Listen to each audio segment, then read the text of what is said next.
If you've ever listened to a corporate earnings call, you know exactly what I'm talking about. An analyst asks a super sharp, direct question and gets this cloud of corporate jargon in return. It's frustrating. But what if an AI could just cut through all that noise and tell you what's really going on? So, here's what we're going to cover. First, we'll talk about the corporate dodge. Then, we'll meet the AI designed to spot it. We'll look at how it actually reads between the lines, see it in action, check out its report card, and finally, talk about what this means for the bigger picture of AI. All right, let's just dive right into the problem. We're talking about those high-stakes Q&A sessions where getting a straight answer feels, well, impossible.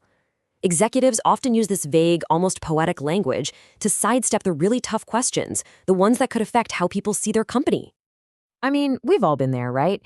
You ask for a number, you get a feeling. You ask for a reason, you get a mission statement. It's a whole communication style that's basically designed to sound super positive while revealing absolutely nothing. And this is a perfect example. The question couldn't be more specific. What are your revenue expectations? But the answer, it completely ignores the question. It's pure corporate fluff. This isn't just bad communication, it's a tactic, and it can hide real risks from people who need to know. Well, it's exactly this kind of frustrating exchange that a new AI model is built to deal with. So instead of us having to sit there and try to decode all this, we now have a tool that can analyze it automatically. It's a whole new layer of accountability. And here it is. Meet Eva-4B. Now, it's a 4 billion parameter model, which in the world of AI today is actually kind of small, but it has a very specific superpower. It has been trained on over 30,000 real Q&A pairs from earnings calls to do one thing and do it incredibly well: spot evasiveness. And let's be clear, this isn't just a fun little experiment. This is a serious tool for researchers, for investors, for analysts, anyone who needs to understand the quality of what a company is actually disclosing. It's a way to systematically check if executives are being straight with you. So how does it actually work? Well, Eva-4B is more sophisticated than just a simple yes or no. It uses a pretty nuanced 3-part system. To grade the answers it hears, it classifies them as direct, intermediate, or fully evasive. First up, we've got direct. This is the gold standard, right? This is what you want to hear. The executive gets the question and they give a specific, relevant answer that actually addresses it. No fluff, just the information. That's a sign of real transparency. Then you have the intermediate category. And honestly, this is where most of the magic happens. The answer isn't a total refusal, but it gives you related information. It talks around the question, but it never hits the bullseye. It's a very clever dodge. And finally, there's fully evasive. This is the most obvious kind of non-answer. The response just deflects to a whole other topic, or like that revenue example we saw, it just completely refuses to engage with the question at all. Okay, so we've got the definitions down, but to really see what this thing can do, let's watch it analyze a real-world example. It's one thing to talk about it, it's another thing entirely to see it happen. Okay, so here's the analyst's question. Notice how precise it is. It's data-driven, and it asks for a specific why. Why did the margin drop by 2%? They want a cause, not a comment. And now, listen to the answer from management. They mention gross margins, sure. They talk about investment and supply chain. They're using all the right buzzwords. But do they ever actually explain the 2% drop? Nope, they're just talking around it.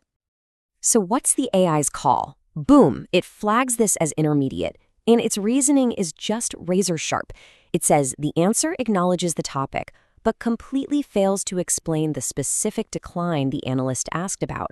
It just perfectly nails this sophisticated sidestep. That is seriously impressive, but how good is it overall? Let's look at the numbers, who it's up against, and of course, the fine print. So the headline number you need to see is 81.3%. That's its accuracy on a test set that was checked by actual human experts. And for a task that has so much nuance, so much subjectivity, that is an incredibly strong result. And if you look at how it stacks up against the competition, you can see it's right in there with some of the biggest, most powerful AI models on the planet. But what's really key here is that it's the second best open source model on this list. That means its code is out there for anyone to use and inspect, which is a huge deal for researchers. Now, of course, you've got to be honest about the limitations. This model is hyper-focused. It's for English language earnings calls, period. That intermediate category can be a bit subjective, and since its training data stops in 2023, there's a chance corporate speak could change, and the model might need a tune-up down the road. And obviously, this is a tool for analysis, not financial advice. So when you zoom out from all of this, what does a tool like Eva-4B tell us about where AI is actually going? Does it always have to be about building bigger and bigger models? Well, the big takeaway here is that specialization is a really powerful strategy. While these giant do-everything models are incredible, what we're seeing is that smaller, highly trained specialist models can be cheaper, faster, and almost just as good for very specific jobs. It's not about having the biggest tool, it's about having the right tool. And that kind of leaves us with this huge, fascinating question. If AI can bring this level of clarity to the world of finance, where else can we use it? Imagine pointing a tool like this at a political debate, or a legal deposition, or even just a press release. What happens when AI can call out the spin in real time for everyone to see? The possibilities are pretty incredible.